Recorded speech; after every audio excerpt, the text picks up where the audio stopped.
You know, there's a hidden health crisis out there that's affecting millions of people. And what's crazy is that it's just as dangerous as a heavy smoking habit. It often pops up quietly, especially during big life changes like retirement.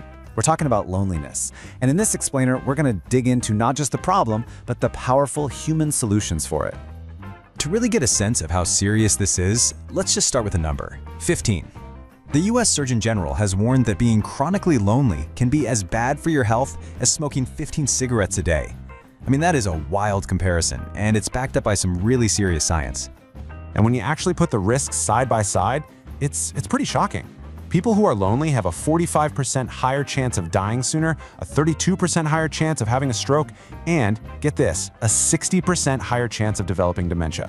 We're not just talking about feeling sad here. These are real, life-altering health problems.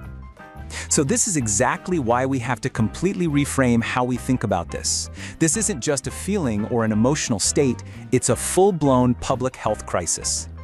And look, that's not an exaggeration. When the top doctor in the entire country sounds the alarm, you know it's a huge, widespread problem that we've got to pay attention to. So, that leads to the big question. Why is this hitting so many people, especially around retirement? Well, to get our heads around that, we can look at the work of Dr. Riley Moynes. He actually breaks down retirement into 4 distinct phases that really help explain the journey. First, there's the vacation phase. You know, that amazing feeling of freedom? But then something shifts and you hit phase 2, disillusionment. And this is often where that deep loneliness really starts to creep in. From there, you move through a period of trial and error, with the real goal being to get to phase 4, reinvent and rewire. So what gives? Why does that initial joy, that incredible feeling of being on vacation, just wear off? What happens when you wake up one day and think, wait, is this it?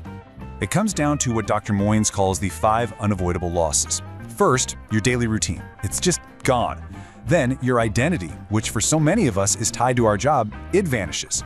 The relationships you had at work, they fade away. And with all of that, your sense of purpose, maybe even your sense of power, poof, it all just disappears. It's a really traumatic shift.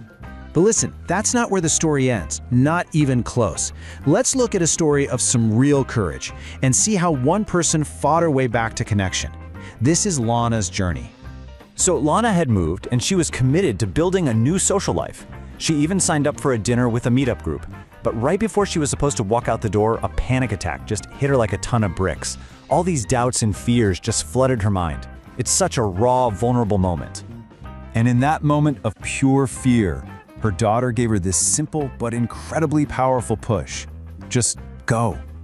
You know, sometimes that's all it takes. A little nudge from someone who believes in you. And you know what? She went. And that one single decision changed absolutely everything.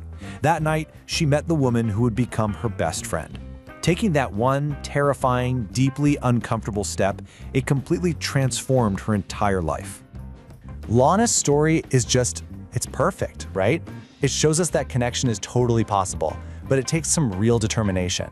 So how can you start finding your people? Well, a lot of the time, it starts by flipping the script with this one simple but honestly profound question. The focus shifts from everything you've lost to everything you can now give. And this is where the possibilities just explode. You could join a meetup group like Lana did, volunteer for a cause you care about, find a newcomers club, mentor local students, or even just teach a skill you love. Lana ended up running 2 meetup groups and went from having 0 social life to going out 3 or 4 times a week.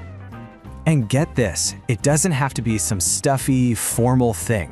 I absolutely love this whimsical example from the research. A group of self-proclaimed old coots just set up a booth at a farmer's market to give advice on, well, anything. The whole point is just to find a way to share what you know and who you are. This whole idea of human connection being the solution, it's so powerful, it's actually becoming a real part of our healthcare system. It's a concept called companion care. And no, this isn't about doctors or nurses. It's non-medical support that's all about providing help with daily tasks and, most importantly, real, genuine friendship. Think of it like an extension of family, just one human being helping another. And the data shows it really works. One study found that after pairing older adults with a companion, primary care visits, which are great for preventative health, went up by 19%, while those expensive, stressful emergency room visits went down by 20%. So what's the big takeaway here? It's simple. For the epidemic of loneliness, the prescription isn't a pill. The prescription is human. Which really leaves all of us with this one final thought. Whether you're retired, getting close, or just thinking about the people you love in your life, the solution starts right here. By asking yourself, or maybe asking someone you love, what can I give? What can I build? Or what can I share? The answer to that question might just be the cure we're all looking for.